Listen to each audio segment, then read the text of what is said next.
Antes que nada, gracias a todos por estar aquí.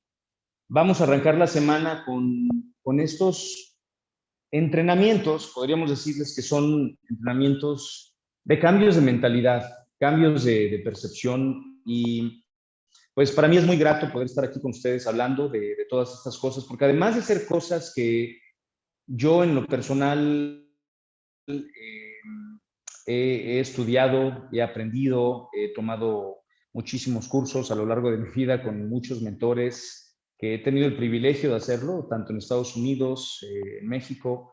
También he tenido una gran enseñanza de vida, ¿no? Por todo lo que he vivido. Y la idea de este curso y todas estas, bueno, ¿no? de ese entrenamiento y de los que siguen, es con el fin de que ustedes puedan llegar a ser la mejor versión de ustedes, que ustedes puedan descubrir dentro de ustedes también las capacidades que ustedes tienen para poder ser el líder que están buscando en cualquier organización y que tengan el éxito que ustedes desean por medio de lo que ustedes puedan entender que ustedes son capaces de lograr. Y si ustedes pueden entender que en realidad lo que ustedes son capaces de lograr es infinito, porque todos ustedes tienen un poder mucho más allá de lo que hoy tal vez puedan darse cuenta, creo que entonces se van a dar cuenta de que pueden ser una versión de líder que todavía no han visto. Y no importa cuál sea la circunstancia, ustedes hoy en día, no importa dónde vivan, cuáles sean las situaciones, créanme que todos nosotros día con día tenemos una decisión que podemos tomar. Nos podemos quedar ahí donde estamos o podemos tomar acción, podemos tomar decisiones que nos ayuden a llegar a este lugar donde queremos llegar. Yo nací en un pueblo muy pequeño, es un pueblo que se llama Sotolamarina, en Tamaulipas. Y este es un pueblo realmente pequeño, créanme, no tenemos ni cine por ahí. Y yo viví una infancia muy, pues en realidad muy humilde, demasiado humilde, les podría decir. En mi infancia yo de hecho pues no tenía, o sea, yo tenía zapatos, pero ya ven que mis zapatos abrían así, de esos zapatos que parece que hablan. y, y luego pues batallábamos mucho para poder comer, pero en realidad no les voy a decir que eso es algo de lo que me pueda quejar, porque yo viví una infancia en aquel momento muy feliz, o sea, las cosas que por lo menos yo recuerdo de cómo pues yo salía en la lluvia y me bañaba con mis amigos y aunque a veces no teníamos que comer, yo estaba feliz con tortillas de mantequilla y chile que nos daba mi mamá.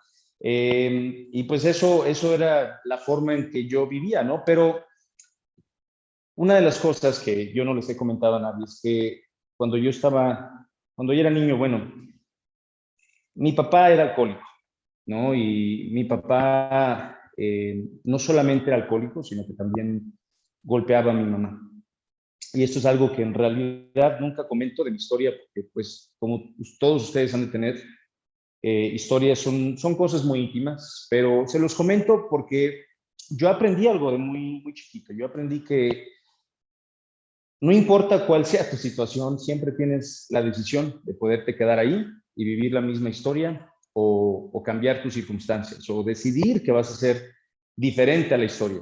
En otras palabras, puedes crear tu propia historia o puedes dejar que la historia que ya tienes sea la misma y se repita, ¿no? Entonces, a mí me asustaba mucho cuando yo veía a mi papá que tomaba, porque yo sabía que en algún momento de ese día iba a golpear a mi mamá y lo hacía enfrente de nosotros. Y eso es algo que a mí de niño me dolía mucho porque me hacía sentir incapaz. Yo no, obviamente era un niño de 5 años, no podía hacer nada cuando veía que la golpeaba enfrente de nosotros. Una vez le rompió una costilla enfrente de nosotros y pues han de imaginar ese dolor. Yo recuerdo que en algún momento, cuando él llegó, y esto que era de día, recuerdo que llegó y empezó a tomar y a mí me dio mucha tristeza porque, y me dio mucho miedo más bien, porque yo sabía que ese día, al finalizar, pues toda esa fiesta con sus amigos en la casa, iba a terminar golpeando a mi mamá y yo me fui a una esquina y recuerdo que cuando me fui a esa esquina yo estaba llorando, estaba muy asustado y le pedí a Dios que me dejara ser diferente, porque yo tenía tanto miedo ser así, yo tenía miedo si yo crecía y tomaba y seguramente iba a terminar siendo igual que él, porque a mí me habían dicho de niño que la historia se repetía, ¿no? Que eso venía en la sangre, que si tu papá toma, seguramente tú también vas a ser un alcohólico. Y yo tenía mucho miedo de eso. Y yo recuerdo que le decía a Dios, yo no quiero ser así, yo quiero ser diferente, yo quiero tomar un camino distinto, quiero tomar mejores decisiones. Y era un niño de 5 años que estaba asustado de la posibilidad de terminar así. Y, y pues bueno, eso fue algo que se los comento porque fue algo que marcó mucho de mi vida. Eh, ¿Por qué? Porque mi mamá, bueno, ya después de tiempo, se fueron a Estados Unidos. Ellos dos se fueron a Estados Unidos. A mí me dejaron con mis hermanos y me dejaron el cuidado de ellos. En realidad, con una situación muy, muy difícil, porque aparte de que batallamos económicamente, mis hermanos con el dinero que les llegaba de mi mamá, que les mandaba, pues ellos se los gastaban en lo que ellos querían, menos en cuidar a este niño de 5 años, 6 años. Y entonces yo empezaba a tener problemas de malnutrición, me llegaba a desmayar en la escuela y, y entonces pues ya se imaginarán, ¿no? Tenía serios problemas de niño, pero yo vivía con la ilusión de que mi mamá vendría por mí. Sucedió, bueno, primero llegó mi papá. Es una larga historia. Llegó mi papá buscando a mi mamá porque ella se le había perdido. Ella se le perdió a él por un miedo que ella tenía de que él la iba a matar. Él pensó que ella estaba en Estados Unidos, perdón, que se había regresado a México y no era así. En realidad ella simplemente se había ocultado. Después de tiempo ella viene, meses después de que él llega, ella viene y bueno, pues básicamente nos da la opción a todos mis hermanos de que nos fuéramos con ella. Yo fui el único de mis hermanos que pues no había dejado que mi papá corrompiera mi idea de lo que era mi mamá y me fui con ella, ¿no? A Estados Unidos. Yo tenía como 6 años cuando fui a Estados Unidos. Y yo llegando a Estados Unidos, les comento que no sé, yo desde que llegué siempre pensé en la idea de que tal vez si era posible que un niño de un pueblo tan pequeño, de un niño que no tenía que comer, que tenía un serio problema de la malnutrición, que toda su ropa estaba sucia, que tenía liendres, yo me imaginé que tal vez si era posible que yo pudiera demostrarle el efecto y la apreciación y las gracias que yo tenía, porque mi mamá me había llevado a Estados Unidos cuando yo era niño, ¿no? Y para mí era una oportunidad de poderle demostrar a mi mamá que yo sí podría ser diferente, ¿no? Y entonces recuerdo que en todo lo que yo hacía, pues yo trataba de esmerarme mucho y les voy a ser honesto, también me esmeraba mucho porque detrás de mi pensamiento habían varias cosas que había como un juego mental de este niño de 6 años, 7 años que tenía en Estados Unidos, un juego mental que le decía, compruébale a tu mamá que sí vas a ser suficiente para que ya no, tal vez tenga, o sea, ya no te regreses a México. Y también porque tal vez si brillas lo suficiente, si te esmeras lo suficiente, tal vez mi papá pues se va a dar cuenta del buen niño que soy y en algún momento va a querer regresar a verme y entonces va a querer estar ahí conmigo si ve que yo soy un niño bueno, ¿no? Un niño que realmente se está esmerando por ser bien en lo que hace. Y entonces yo crecí con un sentimiento muy competitivo, todo lo que yo hacía. Yo quería ser el mejor en todo. Yo recuerdo que cuando estaba en segundo grado, yo quería, cuando el maestro de primaria dijo que a ver quién deletreaba la palabra más larga del mundo, que era Pneumono Ultramicroscopic Silicovolcano Coniosis. Nos dio como 2 semanas para ver quién se animaba. Yo el siguiente día, esa noche no pude dormir porque yo quería ser el primero. Y cuando me presenté a la clase le dije, yo ya estoy listo, me dice, oye, pero a ver, niño, tranquilízate, ¿estás seguro? Porque esto normalmente tarda una semana por lo menos para que alguien nos haga una demostración a ver si se puede o no. Y si hoy fallas, ya no vas a volver a intentar. Recuerdo que yo dije, no, no importa, yo voy a ser el primero, nadie más me va a adelantar. Lo hice y, bueno, el maestro se tiró ahí en el piso de que no podía creer que lo había hecho. Y en la escuela, por ejemplo, yo quería ser el mejor de matemáticas. Recuerdo que teníamos competencias de los mejores en la escuela Y yo, de hecho, cuando sacaba segundo lugar, terminaba llorando de lo frustrado porque yo quería ser el primero. O sea, en mi mente no había otra cosa que tratar de ser el mejor en lo que yo hacía. Pero había algo dentro de mi interior que me impulsaba a hacerlo y así sucedió por mucha de mi vida. Recuerdo que cuando empecé a trabajar en una empresa de Estados Unidos que se llamaba Valley Total Fitness, que es una empresa, en aquel momento era la empresa más reconocida de clubes deportivos a nivel mundial. Tenía más de 350 clubes deportivos a nivel mundial. Y yo apenas estaba arrancando. Yo siempre que entraba a uno de esos trabajos, yo decía, ¿qué tal si? O sea, mi mente era como, ¿qué tal si hago esto? ¿Qué tal si es posible que yo pueda ser el mejor de esta empresa? Porque yo me imaginaba que el que yo fuera suficiente para lograrlo. Una de las cosas que siempre traía era este recuerdo de mi niñez, porque me imaginaba que entonces si lo hacía yo era porque era posible que cualquier niño que estuviera en una situación, un pueblito pequeño, lo podría hacer. Y yo pensaba que si entonces, si yo lo hacía, era posible para cualquier persona en cualquier parte del mundo hacerlo, porque yo era ese niño que había nacido, que había salido de este pueblito. Entonces yo decía, ¿qué tal si ese niño que nació de ese pueblito y que era tan pobre, que tenía problemas de malnutrición, qué tal si ese niño es capaz de ser el mejor en esta industria en Estados Unidos y brillar? Y esa idea era lo que me impulsaba siempre. ¿Qué tal si ese niño lo puede hacer? Y entonces, porque yo me imaginaba, yo sé que es algo tonto tal vez, pero yo me imaginaba que si yo lo lograba, cuando la gente dijera, oye, es que Eliud es el número uno, yo imaginaba que todo mi pueblo tal vez iba a dar cuenta, ¿no?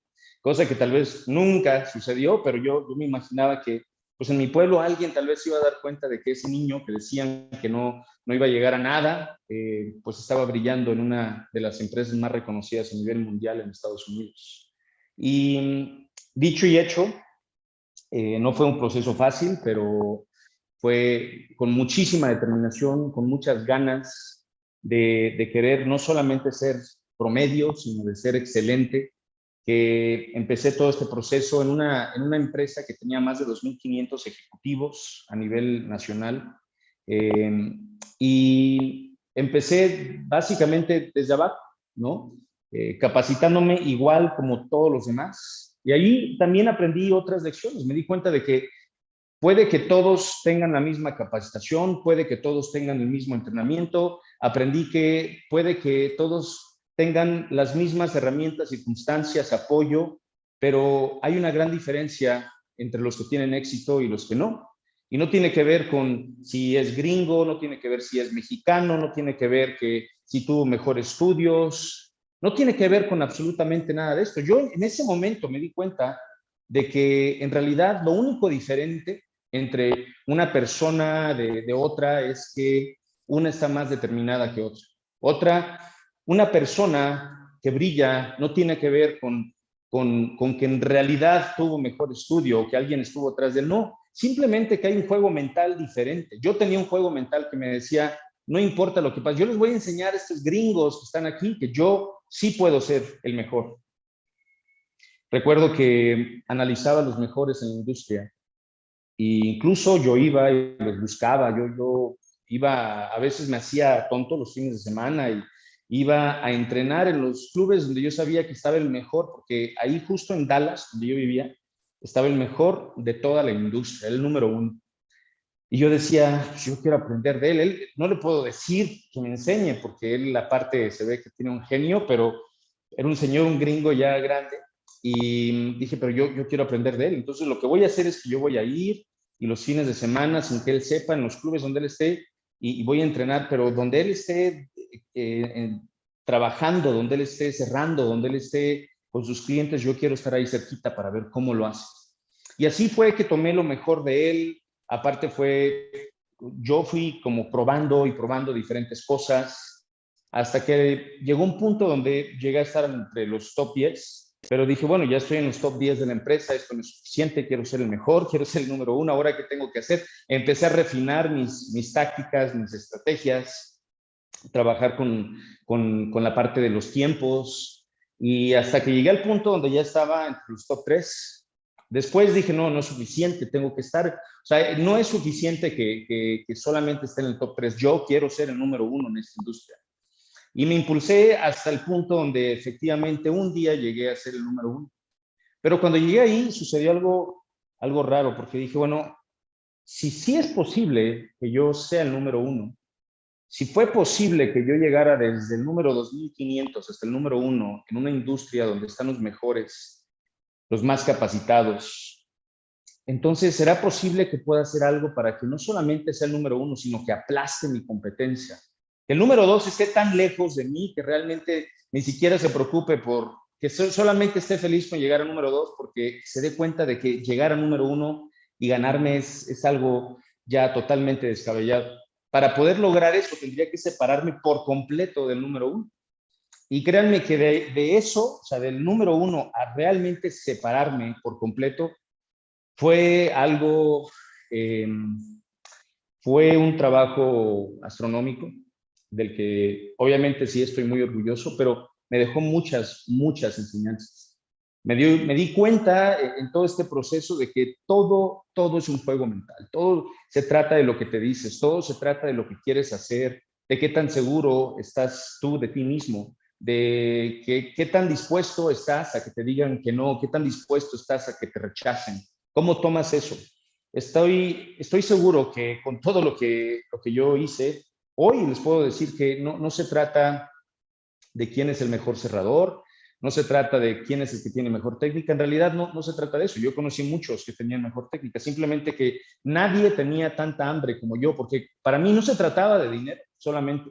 El dinero me di cuenta que el dinero llegaba después cuando tú te enfocabas a ser el mejor en tu industria.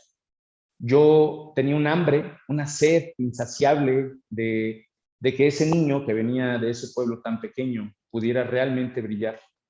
Hasta el punto donde esto me empezó a generar hábitos, ¿no? Cosas que también les voy a hablar, que me generó hábitos que llegó un punto, miren, hay una historia que de los hábitos.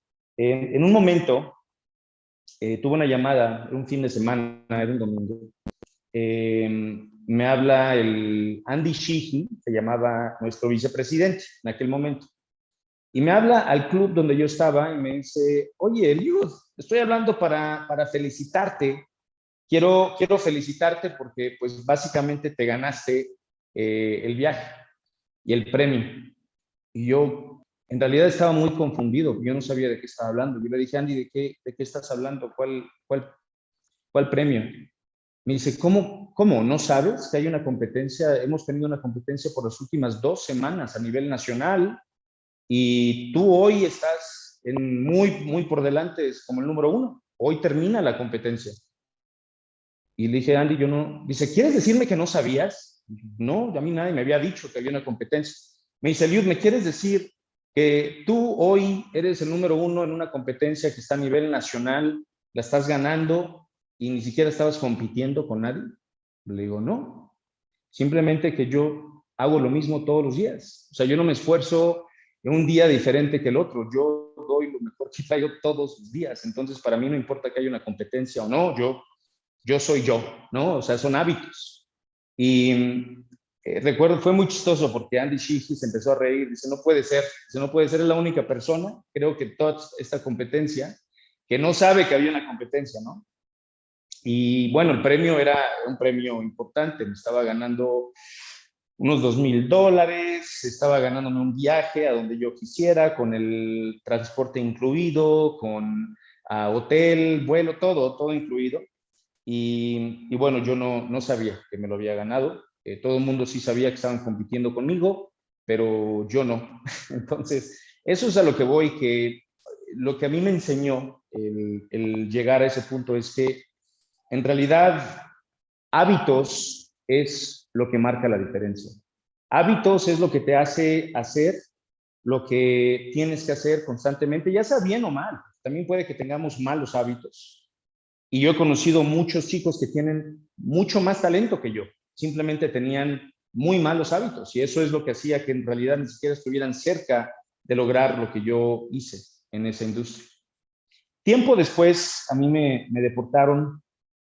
Yo nunca pensé que me fuera a suceder, honestamente, porque yo vivía ya desde los 6 años, pero por lo mismo nunca arreglé papeles, nunca, no me había casado ni nada por el estilo. Entonces, pues no pensé que me fuera a suceder. Un día me detienen por una infracción de velocidad, que no pasa nada. Me detuvieron en una ciudad distinta a la de Dallas, que era donde yo vivía. Pago la infracción. Bueno, más bien me presento a la corte de esa ciudad para pagar la infracción. Y lo que no sabía es que en esa ciudad pues tenían también una orden donde, una ley, donde si detectaban que tenías un número de seguro social que no coincidía, pues entonces te remitían con el área de inmigración. Yo fui tratando de hacer las cosas bien, básicamente ahí es donde me detienen y me doy cuenta de que me van a deportar a México. Yo llego a México hace 13 años aproximadamente, sin realmente hablar muy bien el español.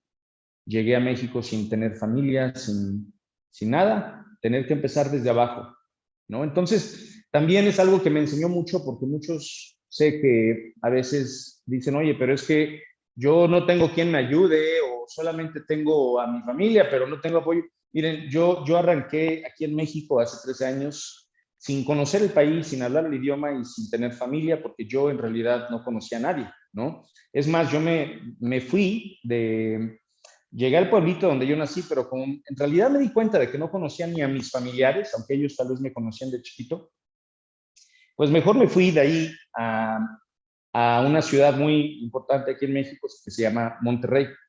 Y en Monterrey empecé nuevamente a buscar trabajo y empecé trabajando en ventas de una empresa que es en México considerada posiblemente la empresa más importante de clubes deportivos, se llama Sport City.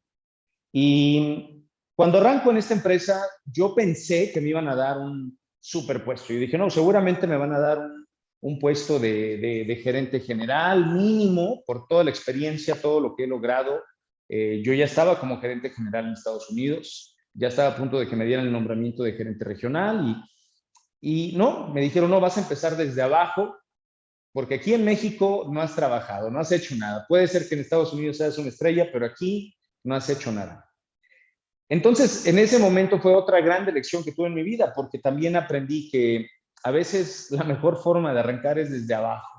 Me di cuenta de que si realmente quieres comprobar de qué estás hecho, busca una situación adversa. Si realmente quieres saber cuáles son tus habilidades, porque a veces no sabes, a veces puede ser que todo haya sido simplemente fácil, que a lo mejor todo se te puso en bandeja de plata en tu vida, pero no te das cuenta en realidad de qué estás hecho hasta que tienes una adversidad, hasta que las cosas se te ponen difíciles.